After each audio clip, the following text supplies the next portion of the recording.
Shalom, salam berkat dari kami untuk pendengar sekalian. Saat ini pendengar akan diberkati dengan program Hari Ini Harinya Tuhan bagian yang ke-8. Sebuah program rohani tentang doktrin Alkitab yang menolong kita untuk semakin tertanam dalam kebenaran firman dan bertumbuh dalam kemuliaan. Bersama hambanya, Pendeta Gilbert Lumwendong, STH.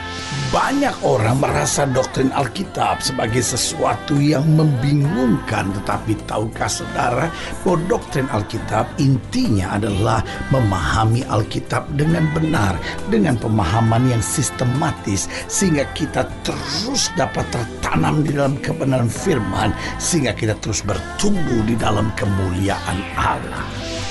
Buka hati saudara sekalian untuk menerima berkat-berkat firman-Nya hari ini. Menjadi Kristen tidak sama dengan pertobatan.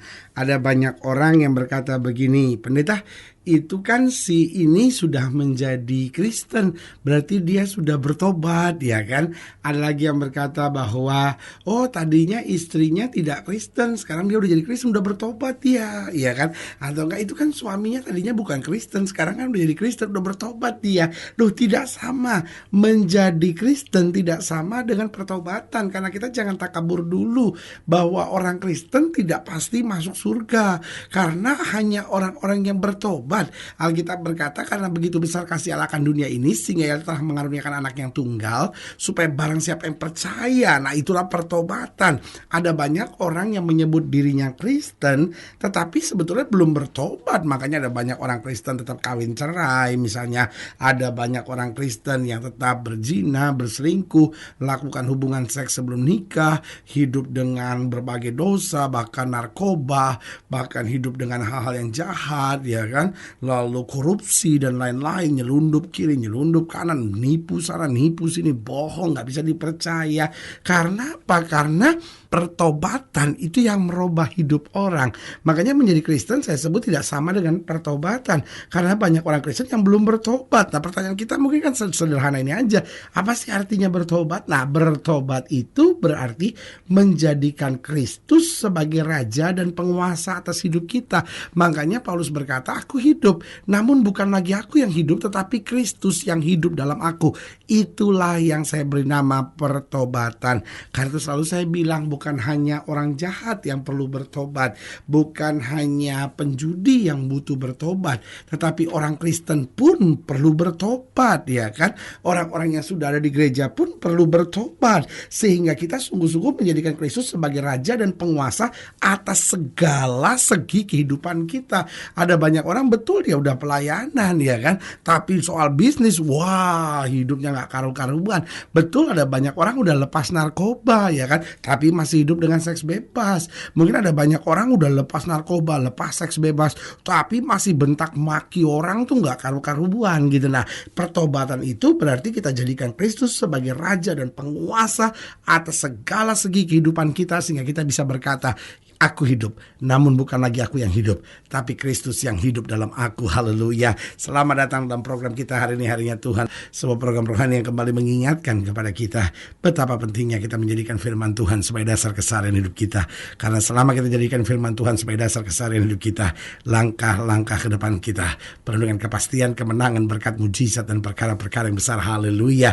Dan dalam program ini kita memang sedang bicara tentang pertobatan, karena saya percaya pertobatan merupakan kunci kemenangan. Pertobatan merupakan kunci untuk mengalami hidup dalam kuasa. Pertobatan juga adalah kunci untuk membawa kehidupan kita yang dekat dan akrab dengan Tuhan. Haleluya. Nah, saudara yang kasih dalam Tuhan, dalam pembahasan kita tentang pertobatan, kita mau sama-sama belajar dari Yunus pasal 3. Yunus pasal 3 ayatnya yang ke-7 sampai ayatnya yang ke-10. Yunus pasal 3 ayat yang ke-7 sampai ayat yang ke-10. Demikian firman Tuhan. Dikatakan demikian, Yunus pasal 3 ayat 7 sampai 10.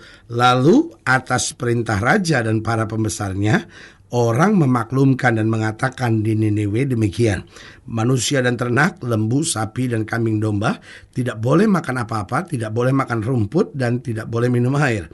Ayat yang ke-8, haruslah semuanya manusia dan ternak berselubung kain kabung dan berseru dengan keras kepala kepada Allah, serta haruslah masing-masing berbalik dari tingkah lakunya yang jahat dan dari kekerasan yang dilakukannya.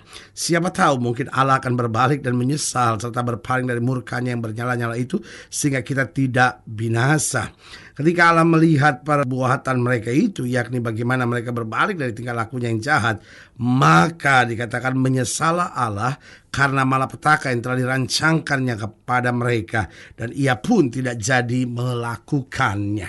Nah, saudaraku yang kasih dalam Tuhan, apa sebetulnya dikerjakan oleh orang-orang Nineve ini? Yaitu pertobatan. Dan karena pertobatan ada hasil yang luar biasa.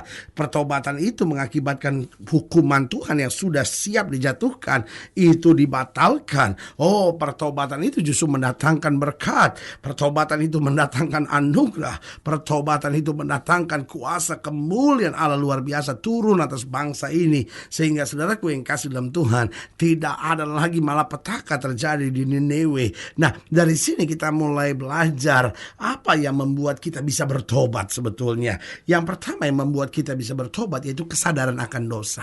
Jadi saudaraku yang kasih dalam Tuhan, orang kalau bertobat tanpa sadar akan dosa, maka pertobatannya sementara. Ada orang yang nggak pernah ke gereja, tiba-tiba ke gereja, kita bilang wah dia bertobat. Bisa jadi dia betul-betul bertobat, tetapi saya khawatir ada banyak juga yang kadang-kala karena ada minta sesuatu, ya kan. Mungkin dia lagi mau ujian misalnya, ya kan, atau mungkin dia lagi stres sama suaminya, atau mungkin dia lagi pusing sama istrinya, atau mungkin dia ada permintaan sesuatu untuk usahanya, ya kan, sehingga tadinya nggak pernah ke gereja tiba-tiba masuk gereja karena dia pikir Tuhan, ini sekarang saya datang nih sama Tuhan sebab saya butuh nih, ya kan. Jadi nggak semua orang ada dalam gereja pasti bertobat, tapi bertobat itu yang pertama harus ada kesadaran akan dosa. Jadi oh iya ya Tuhan ya, saya hidup dalam dosa. Kalau saya begini terus hidup saya hancur Tuhan. Kalau saya begini terus saya akan ke neraka. Kalau saya begini terus Tuhan, hidup saya pasti akan binasa, ya kan. Berarti sekarang saya mau berbalik dari jalan-jalan saya yang jahat. Yang pertama harus ada kesadaran akan dosa. Yang kedua, kesadaran akan janji-janji Tuhan. Kenapa seorang bertobat? Karena Tuhan berjanji bahwa orang yang berseru kepada Tuhan akan diselamatkan. Karena Tuhan berjanji bahwa kalau kita hidup di dalam Tuhan, maka terang Tuhan akan terbit atas hidup kita. Kita mulai ngerti bahwa janji Tuhan adalah kalau kita mengaku dosa kita, Allah itu setia dan adil. Dia akan mengampuni dan menyucikan kita dari segala kejahatan kita. Lalu kita mulai sadar akan janji-janji Tuhan ini. Dan janji-janji Tuhan ini yang menggerakkan kita untuk berkata, Tuhan, aku tinggalkan dosa, aku berjalan dalam anugerah kasih setia dan berkat Tuhan yang luar biasa. Yang ketiga saya pelajari apa yang dapat membuat kita bertobat, yaitu kesadaran akan rencana Tuhan dalam hidup kita.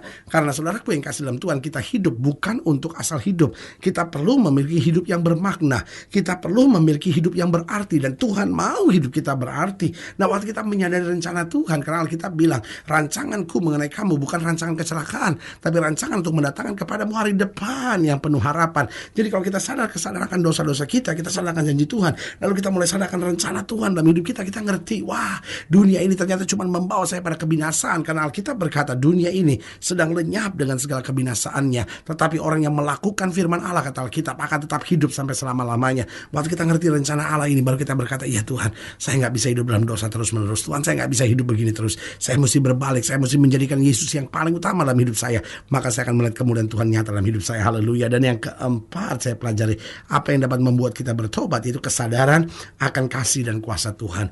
Waktu kita sadar, iya ya Tuhan tuh mengasihi saya, iya ya Tuhan punya kuasa yang luar biasa. Makin saya hidup dalam dunia, makin saya rasa kosong, makin saya rasa berat, makin saya merasa hidup tidak berarti, makin saya merasa beban-beban hidup kok kayaknya berat banget gitu. Tapi waktu kita memandang Tuhan, kita rasakan kasihnya, kita mulai berkata, iya Tuhan ya, betul, justru dalam Tuhan saya rasakan damai, saya rasakan sejahtera, bahkan saya mengalami suasana yang gak bisa saya alami dalam dunia ini. Itu yang Yesus berkata, damai sejahteraku ku tinggalkan kepadamu, tidak seperti yang dunia berikan, karena damai sejahtera yang kuberikan adalah damai sejahtera yang kekal. Haleluya. Nah, saudaraku yang kasih dalam Tuhan, jadi jelas apa yang dapat membuat kita bertobat, yaitu kesadaran akan dosa. Yang kedua, kesadaran akan janji-janji Tuhan. Yang ketiga, itu kesadaran akan rencana Tuhan dalam hidup kita. Lalu yang keempat, kesadaran akan kasih dan kuasa Tuhan yang luar biasa dalam hidup kita. Nah, pertanyaannya, apa itu pertobatan? Yang pertama saya pelajari, pertobatan itu total. Artinya apa? Meliputi seluruhnya. Ada banyak orang yang berkata, ya saya sudah masuk gereja, saya juga sudah tinggalkan narkoba, saya juga sudah tinggalkan seks bebas. Cuman kalau ninggalin bir kayaknya masih susah, sebab ya kadang-kala saya tuh malam-malam gitu ya, agak dingin-dingin gitu ya, rasa ya enak gitu kalau minum ini gitu ya kan. Atau enggak, ya bir udah saya tinggalkan, narkoba sudah saya tinggalkan, seks bebas sudah saya tinggalkan, cuman rokok nih masih agak sulit gitu ya kan. Nah, pertobatan itu total. Artinya apa? Seluruh bagian kehidupan kita. Jangan bilang, wah saya semuanya udah saya kerjakan, saya udah tinggalin dosa, saya udah tinggalin narkoba, saya udah tinggalin semua. Tapi ya namanya saya bisnis, jadi ya nipu-nipu sedikit adalah gitu ya kan. Nah, ini yang saya bilang, pertobatan setengah-setengah gini artinya belum bertobat. Karena pertobatan yang sejati adalah pertobatan yang total. Itu jelas. Apa itu pertobatan? Pertobatan itu harus total, meliputi seluruhnya. Sehingga kita berkata, Kristus sekarang yang pegang kendali dalam hidup saya. Yang kedua, pertobatan itu harus radikal. Artinya apa? Dari akarnya, bukan cuman kulit luarnya saja.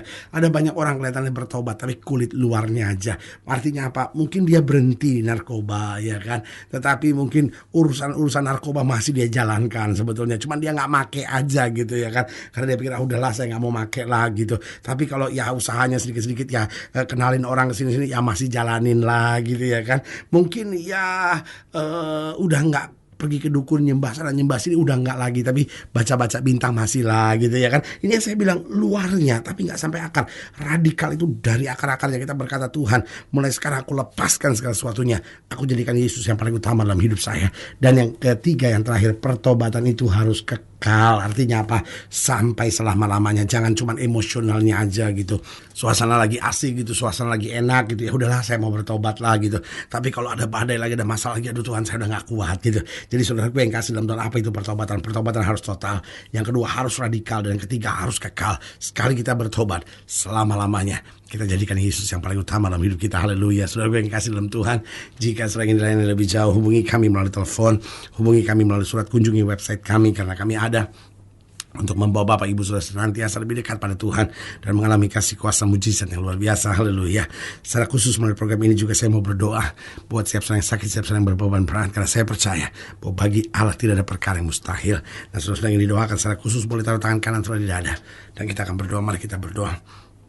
Bapa, dalam nama Yesus, hamba doa buat yang sakit, hamba doa buat yang berbeban berat, hamba doa untuk setiap mereka yang sedang menghadapi masa-masa yang sukar, karena hamba percaya bagi Allah tidak ada perkara yang mustahil. Bapak, hamba juga doa sehingga setiap kami hari ini boleh kembali mengalami mujizat kemenangan berkat Tuhan yang berkelimpahan. Bahkan mulai hari ini kami mau bertobat sungguh-sungguh, kami mau total, kami mau radikal, kami mau bertobat yang kekal. Sekali kami bertobat, selama-lamanya kami jadikan Yesus sebagai Tuhan, Raja, Juru Selamat, Penguasa dalam hidup kami. Di dalam nama Yesus kami berdoa. Haleluya. Amin. Saudara gue yang kasih dalam Tuhan, kita sudah berdoa. Ingat, tidak pernah Allah lalai menepati janjinya. Inilah saatnya buat kita untuk bangkit, bersemangat, bersuka cita dalam menghadapi segala perkara. Karena kita tahu Yesus hidup, Yesus berkuasa dan selalu menyediakan yang terbaik buat anak-anaknya. Doa saya menyertai saudara. Sampai berjumpa pada program berikut, dan jangan lupa jadikan hari ini harinya Tuhan. Haleluya. Ya Tuhan. Haleluya. Ya Tuhan.